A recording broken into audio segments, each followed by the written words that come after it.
Sur le plateau de Savoie News, nous recevons aujourd'hui Édouard Tivoli, président de Samba, président de Savoie-Mont-Blanc Angels. Bonjour Édouard Tivoli, tout d'abord meilleurs vœux. Bonjour Laurent, meilleurs vœux également. Alors président de Savoie-Mont-Blanc Angels depuis le mois d'août dernier, à la suite de Dominique Favario, qui depuis 2007 avait cette fonction. Ça vous change la vie ou c'est la continuité dans votre carrière professionnelle qui est très riche entre le juridique et je dirais l'entrepreneuriat? J'allais dire, il y a une sorte de continuum. Dominique Favario m'a demandé de prendre son relais. J'ai accepté spontanément. Pourquoi ? Parce que j'ai un ADN entrepreneurial qui est très fort et un attachement au territoire qui est également très fort. Donc ça faisait sens et je veux dire, j'ai dit oui tout de suite. Alors on va parler d'Innovalp dans quelques instants, mais en toute chose, j'aimerais avoir votre vision sur l'économie. On commence l'année 2023 avec quand même des situations très musclées à tout niveau. Vous pensez qu'on va s'en sortir et où sont les curseurs à surveiller d'après vous ? Vaste programme, vaste question. Je veux dire que me vient en tête une citation d'Alphonse Allais qui disait que les prévisions sont toujours très difficiles à faire, surtout lorsqu'elles concernent l'avenir. Je ne suis peut-être pas forcément le mieux placé pour faire de l'économie prospective, mais ce que je constate aujourd'hui, c'est quoi ? C'est que si on regarde le territoire savoyard, on a tous les attraits pour être hyper dynamique. On a entre lac et montagne une population qui est extrêmement dynamique, qui est extrêmement entrepreneuriale. On a un tissu industriel, un tissu de services qui est très bien construit, que ce soit sur la Savoie et également sur la Haute-Savoie. On a tout pour faire des choses positives. Alors après, si on veut être pessimiste, on va se dire il y a des sujets énergétiques, il y a des conséquences de la guerre en Ukraine. Il y aura toujours une bonne raison pour voir le verre à moitié vide. Moi, j'ai tendance à dire que les difficultés, il faut les appréhender. Le sujet énergétique, c'est un vrai sujet. Je veux dire qu'on ne peut pas passer outre. C'est un sujet du quotidien pour beaucoup d'acteurs économiques. Les autorités essayent d'aider le monde entrepreneurial pour passer ce cap. Mais ce qui est réel, c'est qu'aujourd'hui, il y a de l'activité dans le pipe et à partir du moment où il y a de l'activité, il doit y avoir des solutions si on se retrousse les manches et si on travaille tous ensemble de manière collective pour un objectif commun. Alors, une grosse inquiétude, c'est quand même l'or blanc qui devient de plus en plus vert. Alors, la neige est tombée ces derniers jours, tant mieux, mais des fois, on a un peu chaud. Des fois, on a un peu chaud, on a souvent un peu chaud en ce moment. Je veux dire que la difficulté de la neige, je pense qu'il faut qu'on accepte qu'on ne puisse pas tout maîtriser. Je veux dire que la météo est par définition capricieuse. Le réchauffement climatique est également une réalité. En revanche, qu'est-ce qu'on peut faire pour s'adapter à ces évolutions et faire en sorte que ces évolutions puissent être maîtrisées par nos bons comportements. Et je pense qu'en Savoie, qui est une terre qui a donné quand même un ministre de l'environnement, ce qui est un signe très fort à une époque où c'était peut-être pas forcément la priorité numéro un.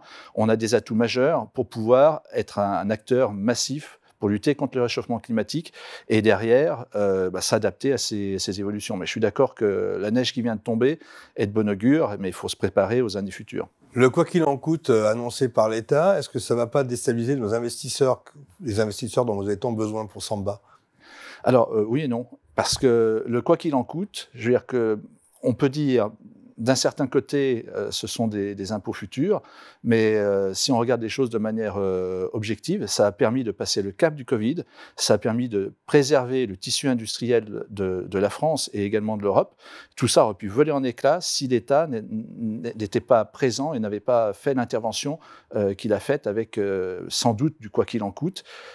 C'était la nécessité de pouvoir préserver l'outil industriel, qui est la création de richesses. Donc, moi, je pense que si l'État n'avait pas fait ce qu'il fallait à ce moment-là, on n'aurait pas aujourd'hui la possibilité, ne serait-ce que de discuter, parce que tout serait explosé et volé en éclats.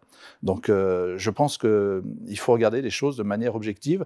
Aujourd'hui, il y a de l'activité. Aujourd'hui, les entreprises sont à même de pouvoir avancer. Elles ont une contrainte majeure. Aujourd'hui, c'est la capacité humaine, c'est le capital humain, c'est la capacité à avoir des hommes pour traiter des sujets. Avec vous, on va parler de capacité financière. Samba, c'est la proximité, ça vous y tenez. On l'a peut-être un peu oublié parce que derrière Business Angels, on a vu que des grands riches qui venaient autour d'une table, mais c'est plus du tout ça maintenant. L'idée a bien évolué avec Dominique Favario et vous prenez le relais. Et vous avez décidé de créer Innovalp. Alors Innovalp, c'est pour aider finalement les jeunes entrepreneurs et peut-être réunir aussi un vivier de personnes, des particuliers comme des entreprises, pour impulser les bonnes initiatives savoyardes. Alors, 2 mots sur Innovalp. Innovalp, c'est quoi? C'est ce qu'on peut appeler une CIBA, une société d'investissement de business angel, un peu particulière dans la mesure où elle est ouverte, c'est un club d'investisseurs par définition, dans la mesure où elle est ouverte à des investisseurs de proximité qui ont vocation à aider les porteurs de projets de proximité également dans le sillon alpin. On en a beaucoup sur le territoire savoyard, on en a beaucoup en Haute-Savoie. Et la vocation d'Innovalp, c'est de permettre aux entrepreneurs qui sont force de création d'emplois futurs, de richesses futures, de pouvoir avoir le coup de main qui est nécessaire dans une période qui est la période d'amorçage, c'est-à-dire c'est destiné aux start-up. Et les entrepreneurs qui ont la capacité de restituer au territoire une partie de l'énergie et des ressources que le territoire a pu leur donner, sont bienvenus dans Innovalp en tant que bailleur de fonds, pour être clair. Alors, c'est toujours ouvert, je crois. On peut investir à partir de combien Alors, on a des tickets qui sont... alors, c'est une société qui, par définition, est fermée. Donc, c'est un club d'investisseurs. Donc, il faut être agréé. Mais c'est des tickets entre 10 et 25 000 euros qui sont possibles. Mais même au-delà, il y a des investisseurs qui ont mis plus de 250 000 euros. Alors, dans le même esprit, il y a quelques années, en 2020, il y a 2 ans finalement, vous avez lancé Capitalp en soulevant plus de 3 millions d'euros sur le premier jet. Vous avez même poursuivi avec une ouverture supplémentaire pour aller à 5 millions d'euros. 104 actionnaires ont dit oui à l'époque. Vous leur avez promis un rendement de 6 à 8% 2 ans plus tard. Qu'en est-il? Quels sont les projets qui ont vu le jour? Et puis, ce rendement est-il vraiment là? Alors, en fait, Capitalp n'est pas tout à fait sur le même fondement que Innovalp. Innovalp, c'est la start-up. Capitalp, c'est des sociétés qui ont déjà 4 ans d'existence, 2 bilans positifs.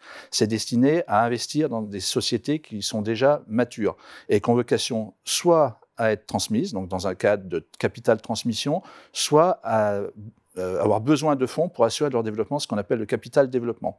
Aujourd'hui, il y a 5 millions d'euros qui ont été levés par la société Capitalp. Sur ces 5 millions d'euros, je veux dire qu'il reste une enveloppe d'un peu moins de 4 millions d'euros à investir. Les sociétés cibles qui ont fait l'objet d'investissements, je veux dire, sont rentrées aujourd'hui en portefeuille. C'est des investissements qui se débloquent entre 5 et 7 ans. Donc, il faut laisser le temps au temps, comme disait un ancien président. Mais si on doit comparer le vivier d'Innovalp par rapport à celui de Capitalp, sur Innovalp, il y a énormément de projets, énormément de start-up qui sont présentes et il y a un filtre très important qui est fait. Sur Capitalp, il y a un filtre très sérieux et très important qui est fait, mais on voit qu'il y a un vivier moins important, peut-être parce que les porteurs de projets osent moins frapper à la porte de Capitalp et de Samba pour faire face à leurs besoins de développement. Quand vous dites qu'il reste 4 millions à dépenser, entre guillemets, ça veut dire investir. Différent. C'est différent, on est d'accord. Pourquoi cette attente? Parce que les dossiers sont pas suffisamment qualitatifs pour certains ou parce que les dossiers qu'on a vus passer, il y en a quelques-uns qui ont été rejetés, mais il y en a certains qui ont été validés. Et ceux qui ont été validés, c'est des très très beaux dossiers, donc très qualitatifs. La seule chose, c'est que je pense qu'il y a eu un effet retard lié au Covid, tout simplement parce que pendant ces 2 dernières années Covid, je veux dire que les dirigeants d'entreprise avaient plus le focus sur la gestion court terme que sur le développement long terme et également peut-être un peu plus le focus sur la gestion du quotidien que sur la transmission de leur entreprise. De 2016 à 2022, vous étiez à la présidence de la holding Tivoli et vous disiez innovation permanente quand vous étiez à la présidence. Innovation permanente, c'est ce qui vous a amené à devenir président de Samba, là où on innove? Ça, c'est une très très bonne observation. De manière inconsciente peut-être, sans doute même, parce qu'une entreprise, il faut des années, des heures de travail, des nuits blanches parfois pour la développer.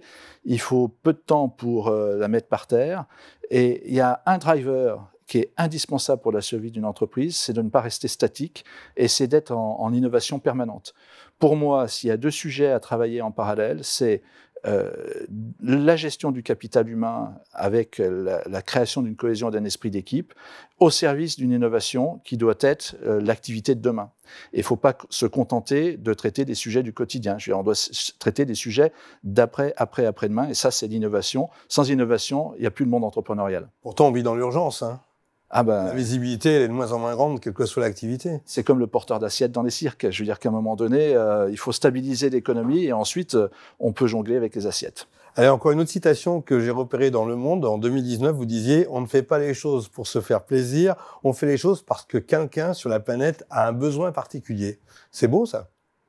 c'est beau, c'est sans doute quelque chose que j'ai dû sortir de manière spontanée, mais que je partage encore aujourd'hui. Pourquoi ? Parce que il faut se faire plaisir en faisant les choses, c'est indispensable. Mais il ne faut pas faire les choses pour se faire plaisir uniquement. C'est-à-dire qu'on doit être utile, soit à l'écosystème, soit à un besoin spécifique d'une population. Aujourd'hui, on voit les sujets d'utilité, je veux dire qui sont des sujets extrêmement positifs. Les conséquences désastreuses liées au réchauffement climatique vont engendrer toute une démarche d'accélération de l'économie verte. Et je veux dire qu'il y a de quoi être positif par rapport à ça. Alors, on préférait ne pas avoir à traiter ces sujets-là, mais aujourd'hui, ils sont là de telle manière qu'on ne peut à la fois qu'innover et à la fois être utile à son prochain. Et en cela, je veux dire que l'utilité est indispensable. Si on n'est pas utile aux autres, on ne sert à rien. La feuille de route pour Samba pour les années à venir, vous êtes président. Alors, Alphonse Allais disait que les prévisions étaient toujours très difficiles à faire, surtout lorsqu'elles concernaient l'avenir. Faire une feuille de route aujourd'hui, c'est peut-être un peu prématuré. Il y a des axes à développer. Le premier axe, c'est d'élargir la base des membres de l'association Savoie-Mont-Blanc Angels, qui sont des investisseurs de proximité sur le territoire savoyard, sur le territoire haut-savoyard. On a ces deux territoires qui sont force d'énergie et de proposition. Et à côté de ça, on souhaite également poursuivre le développement qui a été initié pendant 18 ans par Dominique Favario et l'ensemble de ses équipes. Samba, c'est une association. Moi, je suis coprésident aujourd'hui de Samba, mais bénévole. Je veux dire qu'on met de l'énergie, on met même de l'argent pour aider les porteurs de projets. On a vocation à être investisseur de proximité. Donc, la feuille de route, c'est vraiment d'être attaché à notre territoire, d'être utile aux porteurs de projets de notre territoire et à restituer au territoire ce que le territoire nous a déjà donné. Pour vous, les enjeux économiques de la Savoie, pour finir ? Les enjeux économiques de la Savoie, il y a un enjeu environnemental qui est majeur et qui peut se traiter d'un point de vue économique. Il y a un enjeu dont on entend peu parler, qui est vraiment mon point d'inquiétude, si je devais en avoir un aujourd'hui, c'est la capacité à avoir les effectifs et la formation nécessaire du personnel, des collaborateurs, de l'ensemble des forces vives, qui peut être un peu désemparé dans un monde où aujourd'hui il y a du projet, mais si on n'a personne pour traiter les projets, ça peut être une difficulté. Donc ça, c'est la difficulté. Le potentiel et l'opportunité, c'est quoi ? C'est qu'on a un vivier d'activités extrêmement fort entre l'économie de plaine, l'économie de montagne. Tout ça, ça fonctionne de manière cohérente. Et lorsque la neige va, tout va en plaine. Lorsque la neige n'est pas là, il faut qu'on trouve des relais de croissance et qu'on continue à penser qu'on est entre lac et montagne et qu'il y a également les lacs et également la montagne. Édouard Tivoli, bonne année. Bonne année à vous également. Et à bientôt sur Savoie News. À bientôt.